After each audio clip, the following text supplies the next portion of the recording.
Selamat pagi pemirsa, apa kabar Anda hari ini? Senang sekali kami dapat menjumpai Anda dalam berita Papua hari ini. Saya Yuni Rumbaran beserta tim redaksi telah menyiapkan sejumlah berita menarik dan aktual untuk Anda. Berikut 3 berita utama.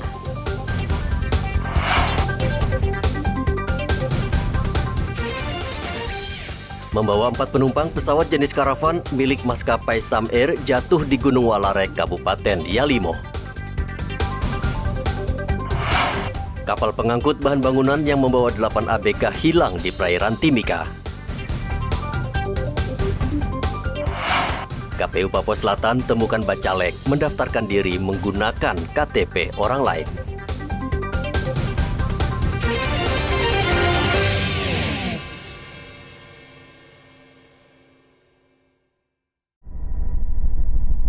Tim SAR gabungan TNI dan Polri gagal mengevakuasi penumpang pesawat terbang jenis karavan milik maskapai Sam Air yang jatuh di kawasan hutan lebat Kabupaten Yalimo, Provinsi Papua Pegunungan. Cuaca buruk menyebabkan tim SAR tidak berani mengambil risiko. 6 orang tim SAR sempat turun ke bangkai pesawat namun akhirnya naik lagi dan helikopter putar haluan kembali ke Wamena, Kabupaten Jayawijaya. Rencananya evakuasi akan dilanjutkan Senin hari ini. Jam berapa mereka untuk mulai? Ya nanti saya juga belum ada informasi lagi. Paling mungkin kalau cuaca bagus dan sudah dipersiapkan kira-kira itu tadi diinterisir yang korbannya berapa, yang masih hidup berapa, yang meninggal berapa. Nanti kan bisa diperkirakan. Kalau misalkan kalau tadi ya kalau udah jadi korban kan tinggal masukin kantong jenazah gampang untuk evakuasinya. Tapi kan kalau ada yang masih hidup kan mesti kita belum tahu kondisinya gitu kan. Gitu. Tapi belum ada informasi dari tim yang tiba ini ya? Belum ada tadi karena baru si Karakal bahkan yang baru ngedrop aja, ngedrop manusia yang tim SAR pendahuluan gitu. Mereka punya bawa radio AT tidak dengan orang yang di lokasi itu? Iyalah, pasti bawa radio gitu. Nanti dia akan kontak ke posko yang di Wamena. Sementara itu keluarga korban terus berdatangan ke posko antemortem di halaman kantor maskapai Sam Air, Kabupaten Jayapura. Suasana penuh dengan isak tangis karena mereka mencari kepastian nasib anggota keluarga mereka. Ini baru kita ambil data antemortem Bapak. Data yang didapat dari keluarga korban. Meliputi kira-kira tinggi badan, berat badan, rambut, mata, hidung, mulut, telinga, bagian tubuh yang khas kira-kira apa, terus baju yang dipakai, pakaian, celana, serta aksesoris yang dipakai pada saat penerbangan dan mungkin ada yang lain lagi yang kita bisa korek dari dia. Dan kita juga minta berupa foto sebagai data, foto apalagi ada foto gigi yang lagi tersenyum. Berikut data kru yakni pilot Kapten Hari Permadi dan kopilot Levianus Murib. Sementara 4 penumpang adalah Bartolomeus, Ebet Heleron, Hermina Heleron, dan Klimpuni. Pesawat milik maskapai Sam Air Jumat lalu hilang kontak 7 menit setelah lepas landas dari Bandar Elelim, Kabupaten Yalimo, menuju ke Kampung Piok, Distrik Welarek. Pesawat menabrak tebing usai terbang 7 menit. Hendra melaporkan dari Yalimo, Papua Pegunungan. Kapal dengan muatan bahan bangunan beserta 8 kru hilang di perairan Timika. Tim SAR saat ini sedang mencari keberadaan kapal naas tersebut yang bertolak dari Timika pada Senin 19 Juni lalu dan seharusnya tiba di Kabupaten Asmat pada Sabtu lalu. Tim SAR dibagi 2. Satu tim menyisir sepanjang bibir pantai Timika hingga Pulau 3 yang berbatasan antara Timika dan Asmat. Sedangkan satu tim lagi menyusuri jalur laut sejauh 120 km. Untuk hasil pencarian hari ini masih nihil dan pencarian hari ini dimulai dari sepanjang pesisir muara Timika sampai ke perairan Yapero dan hasil pencarian masih nihil. Besok hari rencana operasi SAR akan dilanjutkan dari perairan Yapero sampai ke perairan Pulau 3 untuk mencari informasi ataupun keberadaan kapal KM Farida Indah. Tim SAR akan kembali mencari kapal Farida Indah dan berharap kapal beserta 8 kru ditemukan dalam keadaan selamat. Dari Mimika, Papua Tengah, Igobat Momolin melaporkan. Kita melakukan pencarian berdasarkan informasi.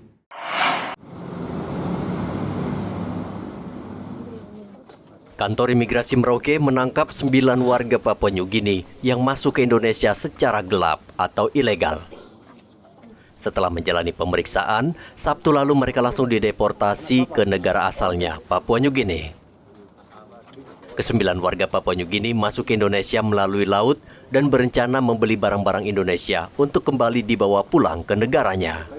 Kami bersama tim melakukan pemantauan di wilayah Lampu 1.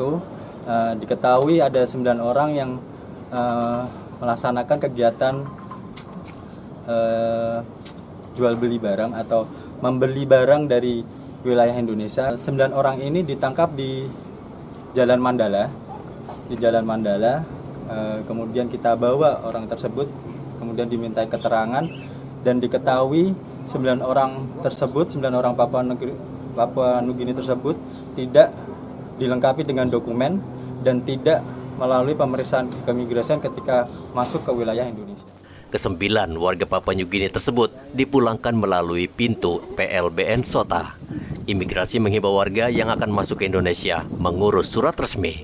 Muhammad Ridwan melaporkan dari Merauke, Papua Selatan.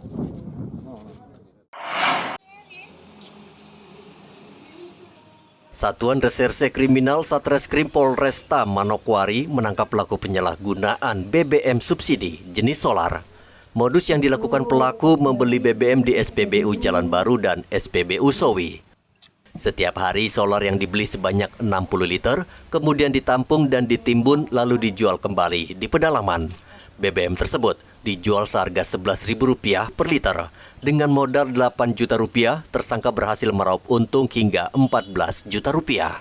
Dari tangan tersangka, polisi menyita 35 jerigen solar dengan total berisi 1,2 ton BBM. Dari hasil pemeriksaan, tersangka baru pertama menyalahgunakan BBM bersubsidi. Itu pelaku membeli sebanyak 35 jerigen yang seperti rekan-rekan lihat di depan ini, sebanyak 1.225 liter atau 1,2 ton, yang kemudian BBM jenis biosolar ini dijual ke SP5 oleh TSK tadi yang sudah saya sebutkan, KSH. Nah, kemudian kalau dia beli dengan modal pembelian atau dia beli sebanyak 8 juta lebih, ya itu modal yang dikeluarkan karena dia membeli di SPBU dengan harga 6.800. Dia menjual dengan harga 11.500, sehingga keuntungan yang diperoleh oleh tersangka itu sebesar Rp5.700.000. Warga diimbau tidak menjual BBM subsidi karena ancaman hukumannya di atas 5 tahun. Edi melaporkan dari Manokwari, Papua Barat.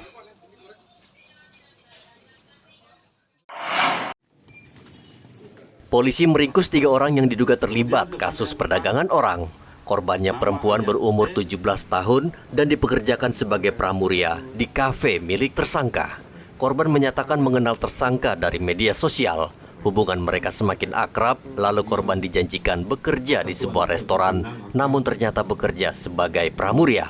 Tersangka inisial L dan inisial H menyetujui untuk merekrut dan mendatangkan korban dari kota Manado ke Kabupaten Fafak dengan tujuan untuk dikerjakan sebagai pramuria di kafe pemiliknya. Kemudian pada hari Rabu 8 Februari, jelang 1 bulan kemudian, korban dihubungi oleh saudara tersangka alias L, pemilik kafe, yang di dalam pembicaraan mengatakan bahwa korban akan dijemput oleh tersangka inisial DD alias Neng. Kemudian korban dijemput oleh tersangka alias DD dengan menggunakan mobil. Selanjutnya korban dibawa ke tempat penampung rumah tersangka yang bertempat di Tanah Wongko, kota Manado selama 1 hari. Dan pada keesokan harinya, tanggal 9 Februari 2023, korban diberangkatkan dari Manado ke Kabupaten Fakfak dengan menggunakan KM Sangyang. Korban tergiur gaji besar dengan kontrak selama 5 bulan. Kini ketiga tersangka mendekam di Mapolres Fakfak. Polisi masih memburu satu pelaku lain. Dari Fakfak, Papua Barat, Edi melaporkan. Komisi Pemilihan Umum Papua Selatan menemukan sejumlah bacalek yang ternyata menggunakan KTP orang lain untuk mendaftarkan dirinya ke KPU. Selain itu, KPU juga menemukan banyak bacalek yang tidak memahami berkas yang ia serahkan ke KPU. Dan berkas dibuat terkesan asal-asalan dan tidak cermat. Akhirnya KPU menyuruh ratusan bacalek dari 18 partai politik memperbaiki berkas mereka agar lebih baik dan rapi sehingga layak diverifikasi KPU. Karena di dalam hasil verifikasi administrasi ada temuan-temuan, ya, temuan-temuan terkait vermin untuk dokumen pengajuan bakal calon, ya, sebagai syarat itu ada ditemukan masih diupload tidak sesuai dengan peruntukannya atau keperluannya. Ya, misalnya KTP yang diupload, ya, yang diupload bukan KTP dari bakal calon yang bersangkutan, tetapi KTP orang lain yang diupload. Nah, atau contoh lain misalnya terkait dengan surat keterangan pengadilan, ya, yang tidak pernah dipidana.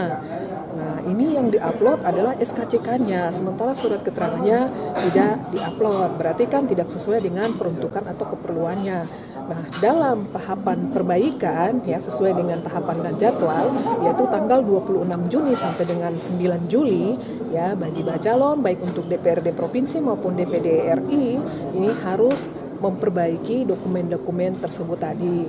Nah, untuk mantan terpidana, ya, ini juga ada ditemukan, ya, tapi saya tidak bisa menyebutkan satu persatu. Dalam hasil verifikasi, memang ada juga mantan terpidana. Nah, terkait dengan dokumennya, ini ditemukan mantan terpidana belum mengupload surat putusan pengadilan yang telah mempunyai kekuatan hukum tetap. KPU menetapkan 9 Juli sebagai batas akhir pemeriksaan berkas bacalek. Tenggat waktu tersebut merupakan kesempatan bagi bacalek untuk memperbaiki berkas, kalau tidak pencalonan mereka dibatalkan. Banyak orang ingin menjadi caleg pada pemilu 2024, namun banyak pula yang belum siap ketika gagal. Tidak mengherankan banyak caleg yang depresi atau gila dan harus masuk rumah sakit jiwa karena gagal menjadi legislator. Untuk mengantisipasi kejadian tersebut, Rumah Sakit Umum Papua Barat siap memberikan layanan konsultasi psikologi bagi calon legislator gagal. Rumah sakit menyiapkan dokter spesialis jiwa jika ada caleg yang membutuhkan konsultasi agar kondisinya tidak semakin parah. Selain kemarin kan kita sudah dijadikan tempat untuk medical check-up, ya. Medical check-up dari caleg-caleg, dari anggota DPR kabupaten, provinsi, pusat, MRP. Nah, juga kan kita persiapan tempat untuk, ya, artinya kalau misalnya teman-teman, ya, yang setelah pencalekan dan pemilihan mungkin tidak bernasib baik, butuh konsultasi lebih, ya, gitu.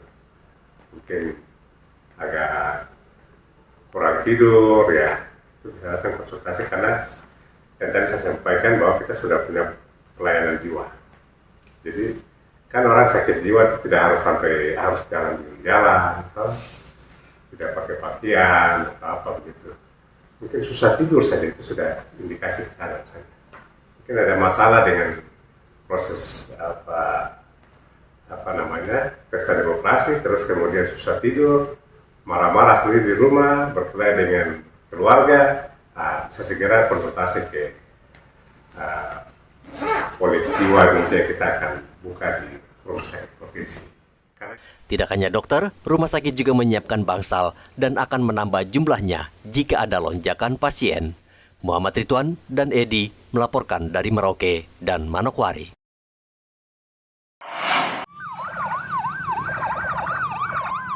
Kepolisian Merauke meningkatkan patroli di kawasan yang rawan untuk mengantisipasi gangguan kelompok separatis saat peringatan HUT ke-77 Bayangkara. Kapolres Merauke AKBP Sandi Sultan mengatakan secara umum situasi di Merauke dalam keadaan aman, namun polisi tidak boleh lengah karena apapun bisa terjadi.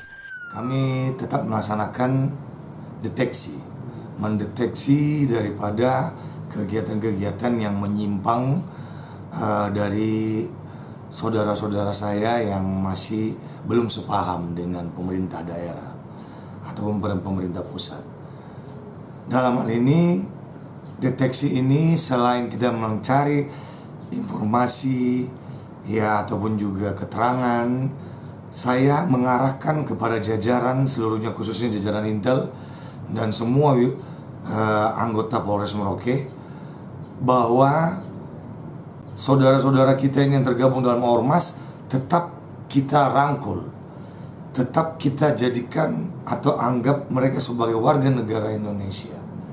Dan untuk Satuan Sabara serta Polsek, ya ini saya sampaikan melalui Kabakop, laksanakan kegiatan rutin yang ditingkatkan. Dalam hal ini patroli di wilayah-wilayah tertentu yang memang sudah ada indikasi ke sana. Ia meminta masyarakat tidak mudah percaya pada isu provokatif yang sengaja ingin merusak perayaan HUT Bayangkara. Muhammad Ridwan melaporkan dari Merauke, Papua Selatan.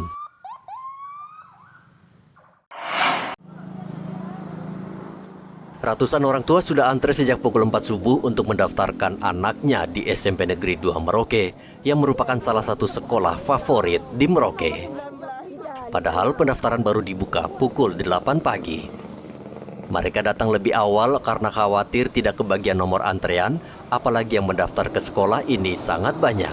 Tadi ke sini datang jam berapa untuk daftar anak? Jam 5 ya. Tinggal di mana memang Ibu? Brawijaya. Ibu, kenapa datang cepat sekali Ibu? Karena perlu untuk anak untuk baris cepat. Oh, baris cepat ya. Datang jam berapa tadi sini Bu? Jam 5. Jam 5 ya. Ibu kenapa datang cepat sekali Bu? Takutnya tidak dapat nomor antri. Oh gitu. Tinggal di mana memang Ibu? Tinggal di Jalan Natuna. Oh gitu. Ibu, kenapa pilih SMP 2 untuk menyekolahkan anak ini? Karena dekat dengan kantor. Dekat dengan rumah ya. Dengan kantor. Oh, dengan kantor. Ya, supaya sekalian jalan sama-sama. Tadi datang dengan siapa? Dengan orang tua. Orang tua. Jam berapa tadi? 4:30. 4:30. Kenapa datang cepat, Kelvin? Biar bisa dapat pertama. Bisa dapat pertama. Kamu tinggal di mana memang? Di Polder. Polder ya. Oke. Elvin, kenapa pilih SMP 1 untuk sekolah di sini? Banyak teman-teman di sini. Banyak teman.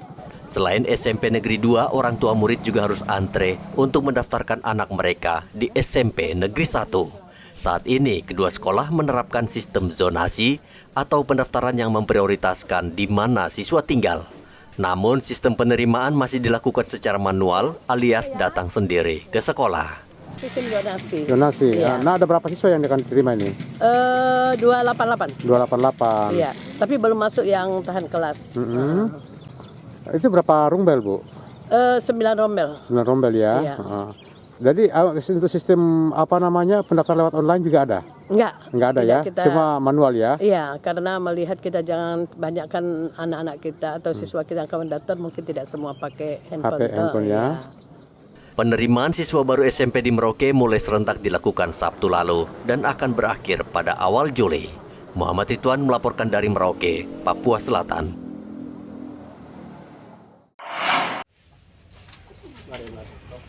Anak-anak di Yayasan Pengembangan Talenta Papua ini tidak bisa melanjutkan sekolah mereka karena sebagian berasal dari keluarga miskin. Di yayasan ini mereka mendapatkan pelatihan membuat kursi atau sofa agar mereka terampil dan bisa mendapatkan pekerjaan.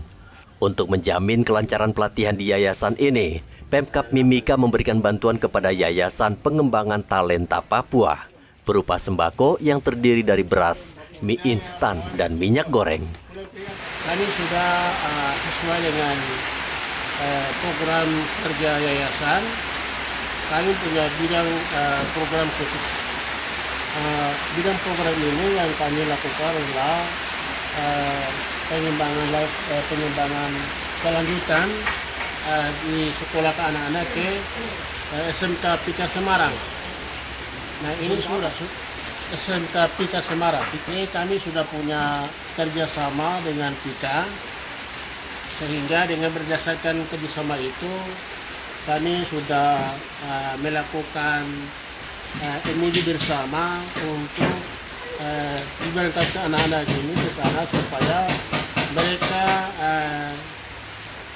bisa lanjut belajar di sana Nah, di sini kami hanya melatih mereka, lalu kelanjutannya nanti mereka akan belajar di SMK 3 Semarang. Ya, pastor kumpulkan mereka melalui yayasan ini untuk mengembangkan keterampilan mereka di bidang model kursi buat kursi, buat keterampilan lain-lain. Jadi saya kira ini luar biasa. Jadi, ya, mudah-mudahan ke depan kita coba diskusi dengan pemerintah daerah, kami di internal, siapa tahu apa hal-hal lain apa yang bisa dibantu untuk pengembangan yayasan ini, terutama untuk SDM anak-anak ini. Jadi saya kira ini luar biasa apa yang dikembangkan oleh Pastor Didi di sini untuk pembangunan sumber daya manusia sebenarnya. Jadi, sumber daya manusia ini kan tidak harus pendidikan formal. Ini pendidikan non formal begini kan jauh dampaknya lebih besar untuk pengembangan kapasitas dan kemampuan ini. Dan rata-rata ini kan putra daerah semua tadi saya lihat. Ini luar biasa. Harapannya mudah-mudahan kita dari Pemda bisa lebih memberi perhatian serius lagi. Yayasan Pengembangan Talenta Papua membina 200 lebih anak yang putus sekolah di Timika. Dari jumlah tersebut, 40 orang anak sudah terampil membuat puluhan kursi atau sofa yang siap dijual. Mereka merupakan anak-anak asli Kamoro dan Amungme. Dari Timika, Papua Tengah, Igobat Momolin melaporkan. Informasi tadi sekaligus menutup jumpa kita dalam Berita Papua hari ini. Saya Yuni Rumbarar dan tim redaksi yang bertugas mengucapkan terima kasih atas kebersamaan Anda. Selamat pagi dan sampai jumpa. Wanyambe.